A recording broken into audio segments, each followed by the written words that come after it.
Welcome to 757 SH Podcast episode 19. We ain't gonna stop, we gonna keep going. Let's go. Now, we're gonna be talking about Mr. Troy Hurtubise. Just for a little bit, y'all. Just for a little bit. Now, he is from Canada and he invents stuff. So he invented this suit that can protect you from a grizzly bear. In case a grizzly bear attack you, if you got that suit on, he can't touch you. He was testing the suit out, get hit by cars and everything, and the suit was just unstructurable. You know what I'm saying? Yeah, this nigga right here is the real Iron Man. You know what I'm saying? I'm just finding out about it, but yeah, made this suit back in the 80s, man. But I'm gonna play this clip and let y'all see he doing his demonstration with this suit. Check this out. Theory that the suit does in fact work, Hurtubise risked his life and put it through test after test. First, he shot the suit with a 12-gauge shotgun. Then he launched a 300-pound log dead center towards his chest. Is that dedication, or is he simply nuts? And if that's not crazy enough, he had a 3-ton truck ram right into him at a speed of 30 miles per hour. Well, now, as years went by, Troy got more advanced with his suit. You know what I'm saying? He just got better and better at it. But what caught my eye, I had seen him made this vest, man. This is bulletproof vest that he made for one of his new suits. And I see people do close range with a 12-gauge shotgun, with a 357 and a 9. When he shot it, the vest ain't have no scratches on it or nothing. You know what I'm saying? You know, some a regular vest you shoot, you can see the vest be tore a little bit, but the people still good. You know, it don't do nothing to him. Then he had a clay behind the. I guess that supposed to be in the human body that they was testing out, but the vest was advanced. You know what I'm saying? So he was getting better with it with his creations. But I'm gonna play this clip where he gonna be testing out his bulletproof vest that he made. Check this out.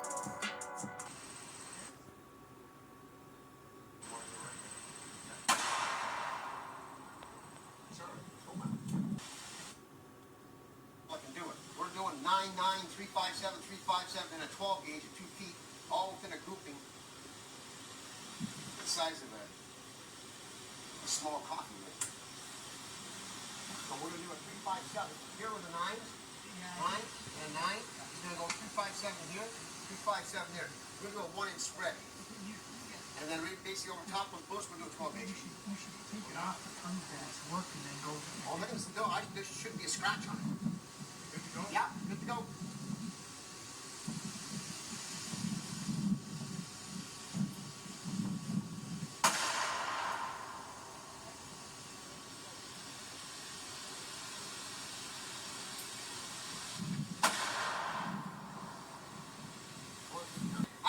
After each shot, this is what I want you to see. After each shot, I don't have to lift the suit up to show you the clay. Because if there's even a scratch on that clay, to me, I failed. I mean, when you've got the S-series on, that's fine. He's already said. These 357 and this 9 are almost on top of each other. Almost on top of each other. Like there should be a hair. Forget 1 millimeter. There shouldn't be a billionth of a millimeter indentation on that. The only way he should know he's being hit with this suit on is he hears the sound of the bullet. That's it. Now you're not going to be wrong, but hey, this is my suit, man.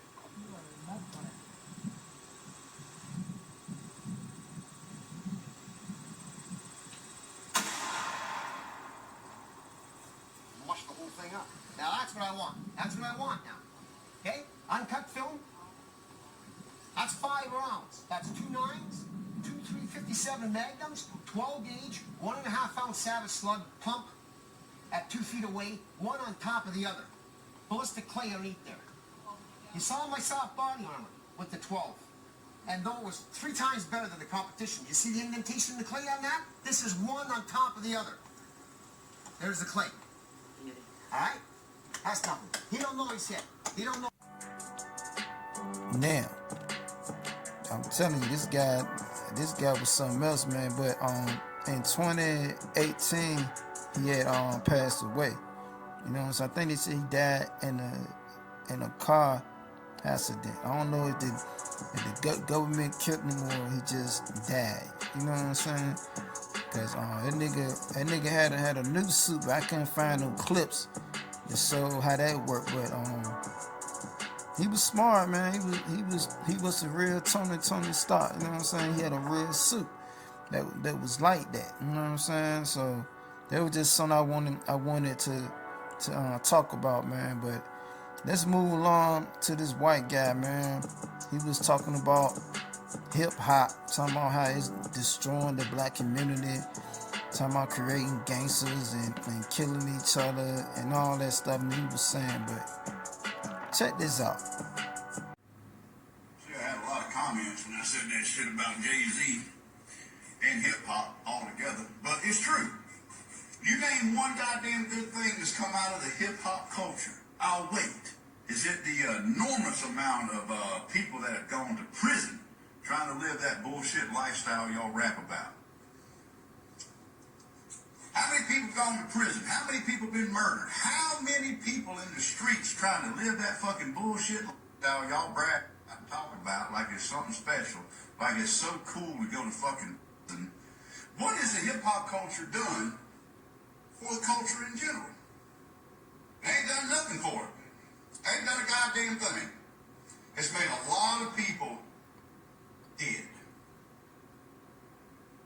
How many rappers every year catch a bullet living that fucking lifestyle? Man, ain't nobody impressed with that shit. Matter of fact, most people be glad when the hip-hop gangster rap culture is gone. They will be happy. And the way y'all are killing each other, it won't take long at all. Most of you ought to be in fucking prison. Most of you gonna go to prison.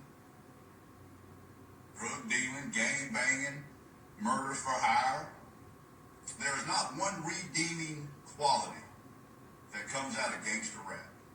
It is a destructive force that has taught you to disrespect women, disrespect yourself. There ain't a goddamn good thing that's come out of that fucking rap game. There ain't nothing good that's come out of it.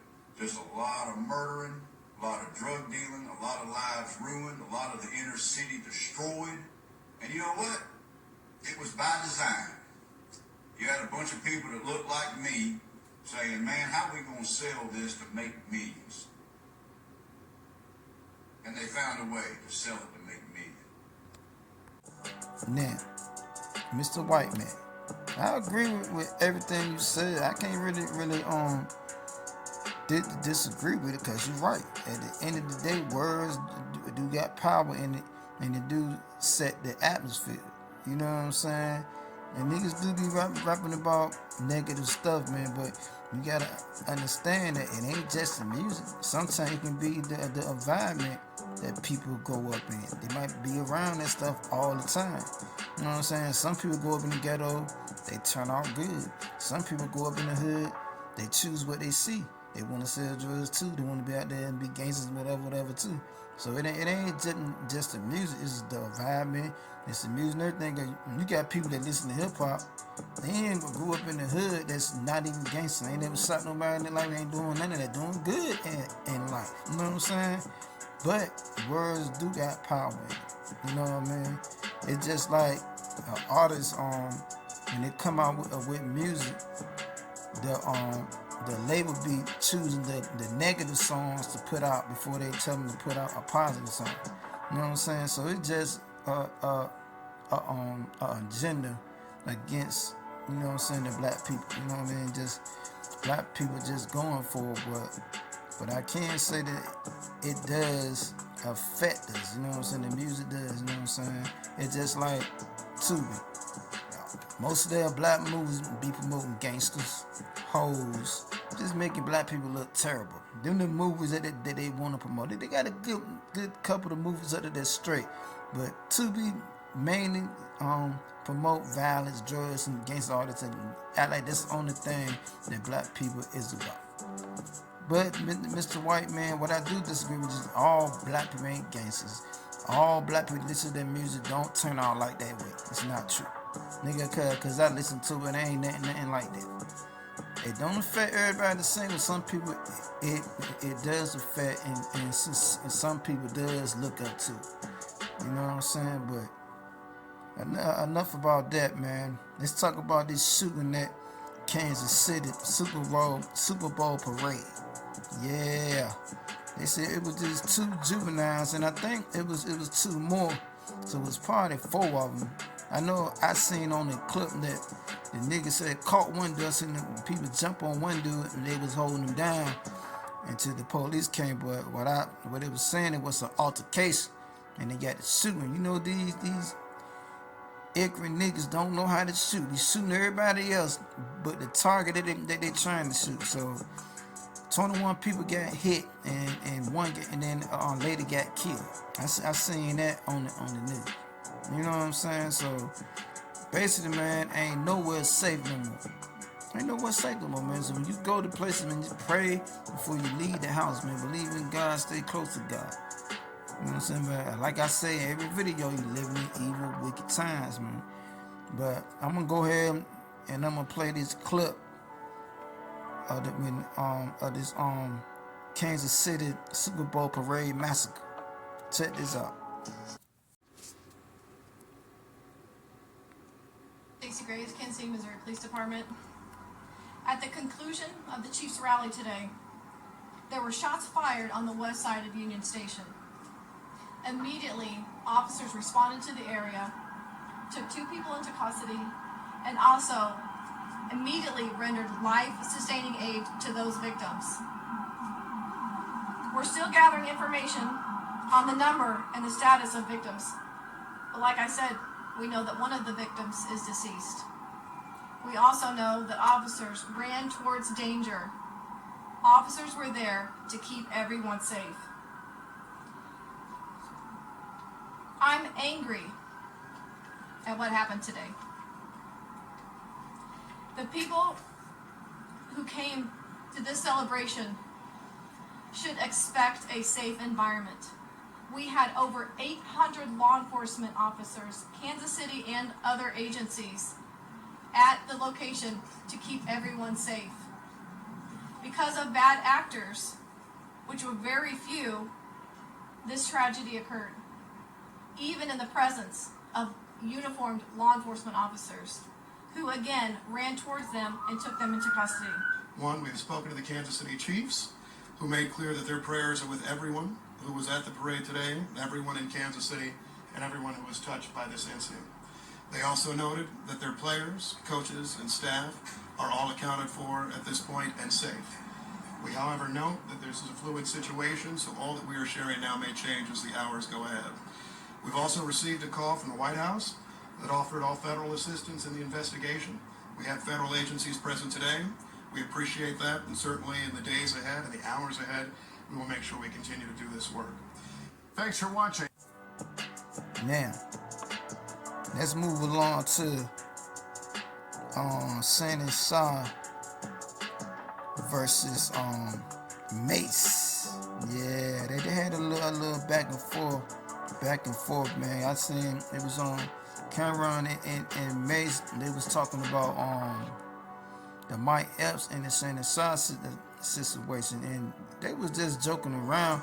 Mase was just saying, yo, yeah, doing all them push-ups and stuff, and then he gonna have something for you. Basically saying he gonna have that pistol for you. You know what I'm saying? But they were just joking around. So I guess Shannon took it a different way, and he responded to it. Check this out. Here's the thing. If you think about it, Ocho, I'm coming up on 4 years of having Club Shay Shay. Yeah. And it's all of a sudden, even everybody. I mean, there's this pastor that that used to that I guess now he a gangster pastor. All of a sudden, talking about he wants somebody to pull up. They got them out there now. Now all of a sudden, I mean, he gonna do so much. He need to sit his little roly poly ass down. But this is what I do. This is what I'm saying. after talking to my sister, and you know, everybody knows I don't need to go into detail. How next to my grandma, I probably listen to her probably more than my own mom, Right, because that's how close me and my sister are. And I gave her my word. I ain't finna beef with nobody else. Now, Mase heard what he said. So Mase had something to say back to Shannon Shaw. Check this out. Gonna go, from the jump. Listen, Shannon. I'm not the one to play with. Matter of fact, I'm not even gonna take that road. I'm gonna take a different road with you. Listen, let me start with respect and let me end with class, okay? You started out being very aggressive with Ja Morant Pops at a Laker game. If you are for black people, this is not the way to carry yourself. And let me go further than that. You wanted to be tough with Mike Epps, and you settled quicker than Diddy and Cassie. Listen. And thirdly, you call yourself coming at me, right? You want to be aggressive with me, right? Listen, you showed poise, respect, wherewithal, resolve, compassion, reverence for Skip Bayless. Why are you so aggressive anytime somebody black say something? The man said, put your glasses on, and you put your glasses back on. Don't play with me. Put your glasses back on, Shannon. I respect you, and I do not want to go there with you. I respect you. Damn. Now, at the end of the day, it's just like Shannon Shaw said, you gonna beef with nobody? Don't worry about it no more. Mase is not worried about it no more. Y'all niggas just be men, man, and just let the BS go, man. At the end of the day, it ain't worth it. Y'all niggas black. You know what I'm saying? But I do agree with Mase when he says Skip Bayless chump you off and then you ain't snap like that. And then when a nigga do it, you want to turn up. You know what I'm saying? You respect the white man, but you don't respect your own kind. Now, Mase ain't lying about that, because I seen when Shannon and Skip Bayless got into it. But that's a whole nother story. But now let's talk about Eddie Griffin. He was on stage going off on everybody. He went up on TDJs, Diddy, Steve Harvey. He could a couple of people. He had went off on Shannon Shaw too. Now check this out. Called him Mr. Potato Head. I said, no, cat. Then he said, what he say? Cedric looked like a walrus, nigga said. I'm like, no, nigga, no.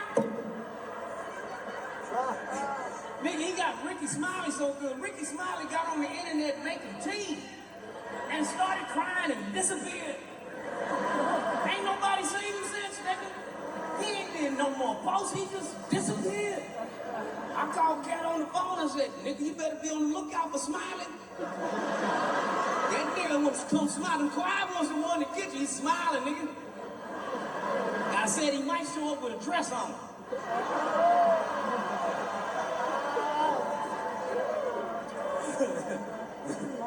Me and Cat, the last two that ain't wore a dress, nigga. I called that nigga. I called and I said, nigga, let's do the non-branded dress tour. He hot like a and Club Shay Shay. Yeah, Shay Shay. Gay. I don't give a that nigga gay, nigga. That nigga sitting there with them his pants on, with his balls all over Cat's face. And you know the Cat kept looking the other way.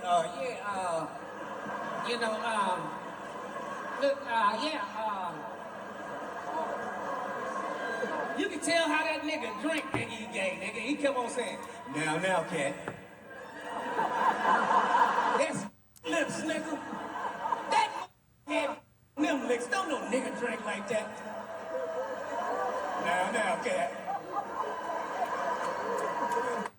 Mother up, nigga. Called him Mr. Potato Head. I'm like,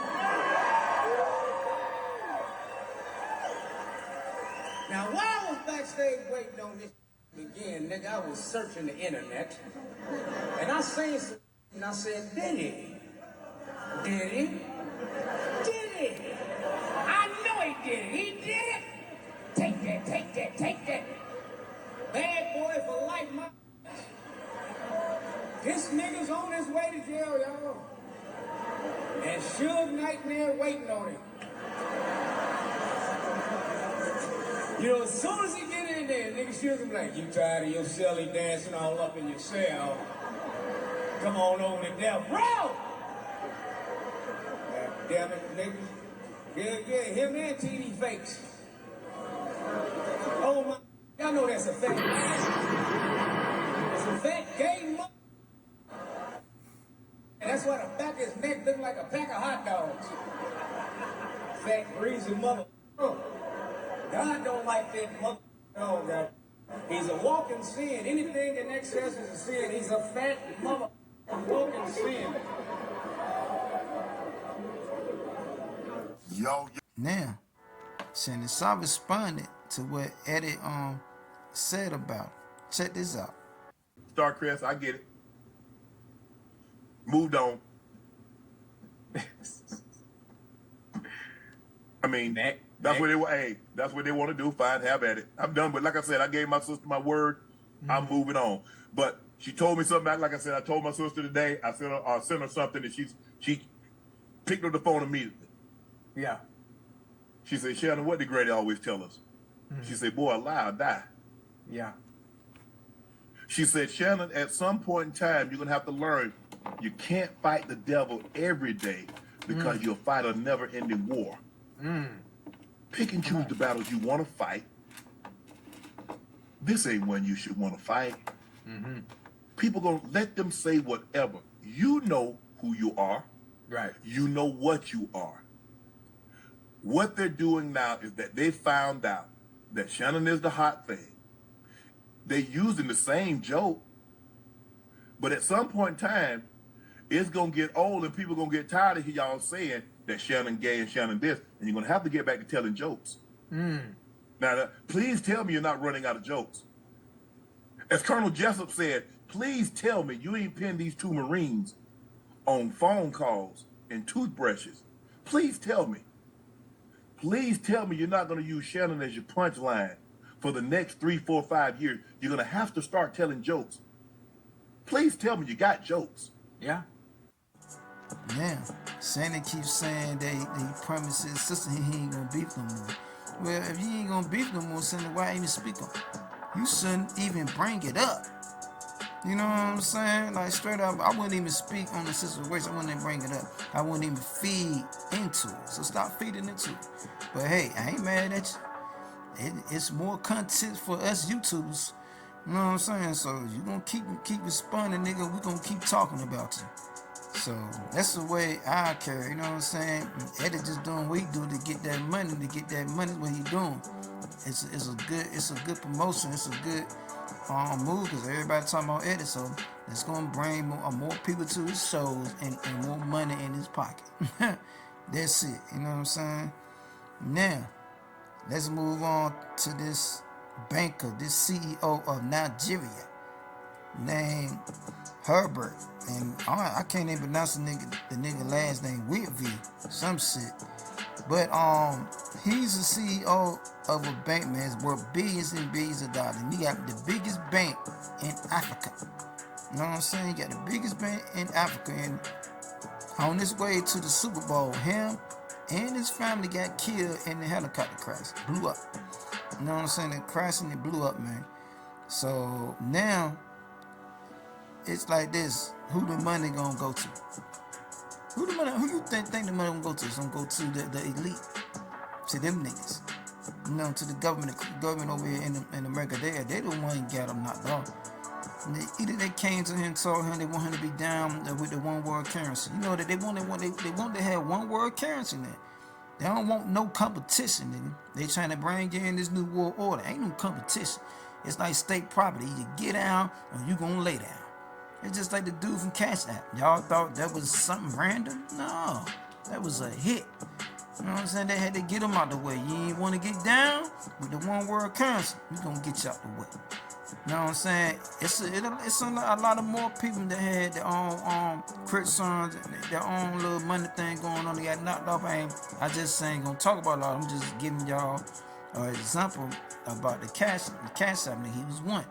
You know what I'm saying? It was some more people that done got knocked off in the past a few years. They had their own little currency going on. And it's like this is what it is. They're not playing. They want this one world government thing to get going. So that's what happened with him. So I'm gonna ask y'all again. Who you think that money going to? His whole family died on the plane, in that helicopter. Who you think his money going to? The elite gonna get that?